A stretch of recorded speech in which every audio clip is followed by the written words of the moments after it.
Assalamualaikum warahmatullahi wabarakatuh.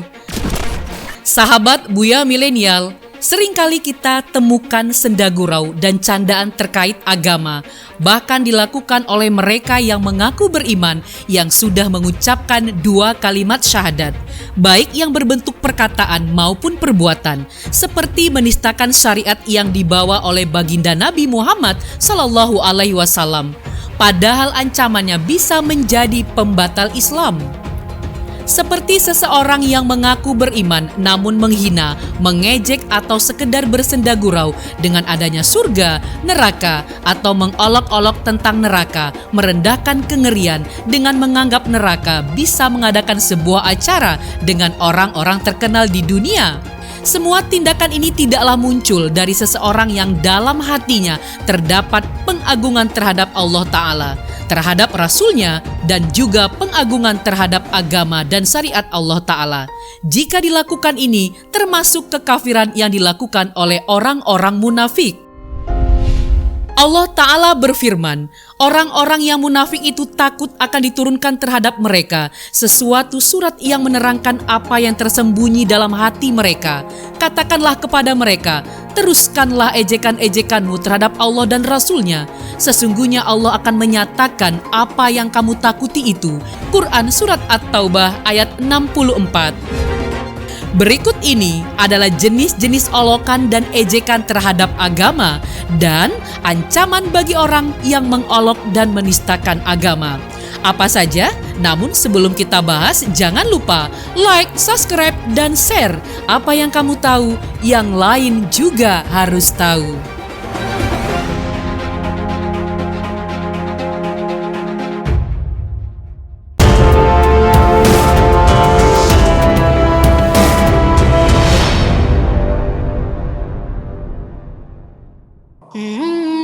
Jenis ejekan dan olokan terhadap agama.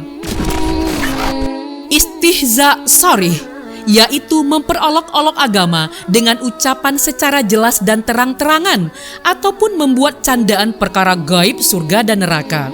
Jika orang mengucapkan kalimat yang merendahkan surga dan neraka, maka akan menjadikan orang tersebut keluar dari imannya. Seperti ucapan seorang yang mengaku muslim tidak kepingin masuk surga dan lebih senang masuk neraka. Di neraka bisa berjumpa artis-artis top dunia, bahkan ia ingin membuat acara di neraka bersama penyanyi internasional seperti Michael Jackson dan bersama-sama artis internasional lainnya. Perkataan semacam ini tidaklah pantas diucapkan bagi seseorang yang telah mengaku beriman karena mengolok-olok syariat yang telah dibawa oleh baginda Nabi Muhammad SAW. Perkataan semacam ini juga merendahkan perkara gaib yang telah dijelaskan oleh Al-Quran dan hadis baginda Nabi Muhammad SAW, bahwa gambaran tentang dahsyatnya neraka amatlah mengerikan. Rasanya mustahil bagi mereka yang disiksa di dalamnya bisa berleha-leha. Maka ucapan ini mengingkari dan mendustakan sesuatu hukum Allah Subhanahu wa Ta'ala. Rasulullah SAW bersabda, celakalah bagi orang yang berbicara lalu berdusta hanya karena ingin membuat suatu kaum tertawa. Celakalah dia, celakalah dia. Hadis riwayat Abu Daud dan Tirmizi.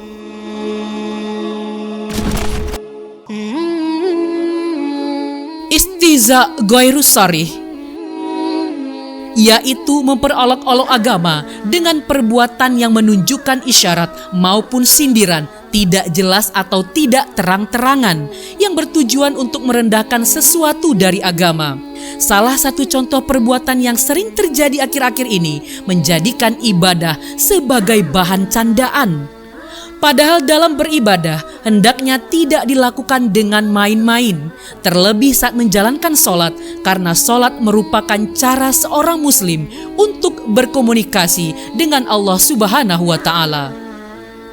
Dapat kita saksikan begitu mudahnya sebagian orang mengolok-olok sholat dibuat senda gurau dan tertawaan, mengharapkan demi sebuah viral di media sosial, padahal yang dilakukan adalah bentuk menistakan dan merendahkan ajaran baginda Nabi Muhammad SAW.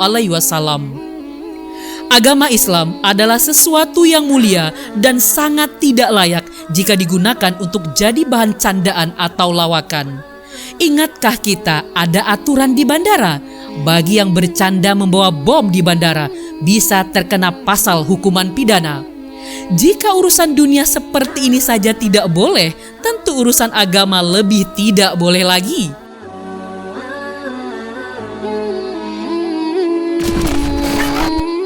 Ancaman bagi orang-orang yang mengejek dan mengolok agama. Orang yang mengolok agama diancam bahwa Allah Subhanahu wa Ta'ala akan menyingkap apa yang ada dalam hati mereka, dan Allah Ta'ala mengetahui keadaan mereka ketika bersama dengan setan-setan mereka, yaitu mengolok-olok agama Allah dan Rasul-Nya Nabi Muhammad SAW. Allah Subhanahu wa Ta'ala ancam mereka bahwa Allah akan menampakkan kemunafikan yang mereka sembunyikan. Dan jika kamu tanyakan kepada mereka tentang apa yang mereka lakukan itu, tentulah mereka akan menjawab, sesungguhnya kami hanyalah bersenda gurau dan bermain-main saja. Quran Surat At-Taubah ayat 65. Yaitu ketika ditampakkan kemunafikan mereka yang mengejek agama Allah dengan sembunyi-sembunyi, maka mereka berkilah, kami tidak berkeyakinan seperti itu. Kami ini orang-orang beriman, orang mukmin.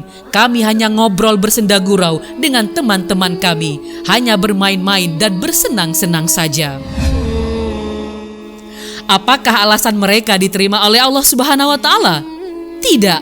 Allah Ta'ala berfirman, katakanlah, apakah dengan Allah, ayat-ayatnya dan rasul-rasulnya kamu selalu berolok-olok?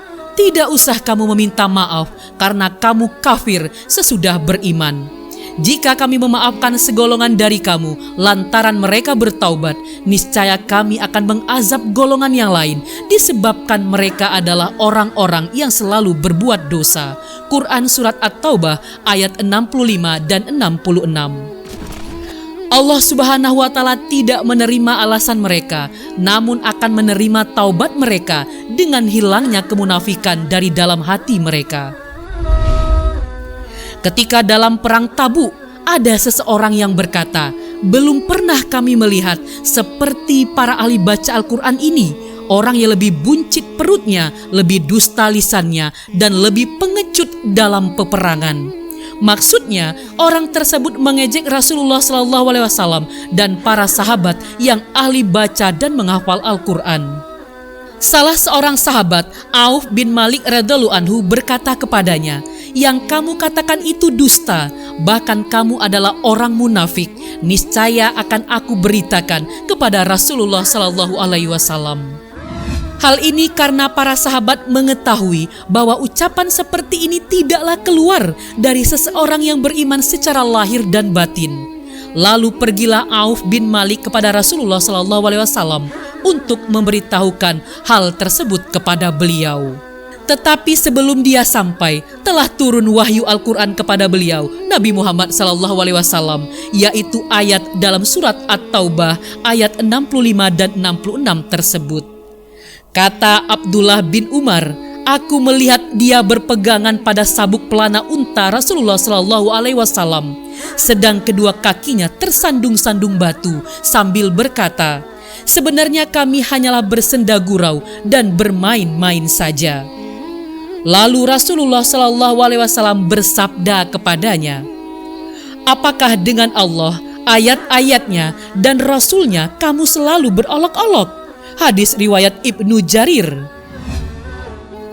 Dalam ayat yang lain Allah Subhanahu wa Ta'ala berfirman, dan tidaklah kami mengutus rasul-rasul hanyalah sebagai pembawa berita gembira dan sebagai pemberi peringatan. Tetapi orang-orang yang kafir membantah dengan yang batil, agar dengan demikian mereka dapat melenyapkan yang hak, dan mereka menganggap ayat-ayat kami dan peringatan-peringatan terhadap mereka sebagai olok-olokan. Quran Surat Al-Kahfi ayat 56. Sahabat Buya Milenial, Ayat-ayat di atas adalah di antara dalil tegas bahwa barang siapa yang mengejek, menghina dan mengolok-olok satu saja dari ajaran syariat Rasulullah Shallallahu Alaihi Wasallam, maka dia telah membatalkan keislamannya dan telah menampakkan kemunafikan dari dalam hatinya. Syekh Yusuf Al-Qardawi menyatakan dalam bukunya yang berjudul Fatwa Qardawi, barang siapa mengingkari sesuatu dari hukum-hukum Allah, menganggap ringan atau mengolok-olok, maka dia menjadi kafir dan murtad. Wallahu alam bissawab.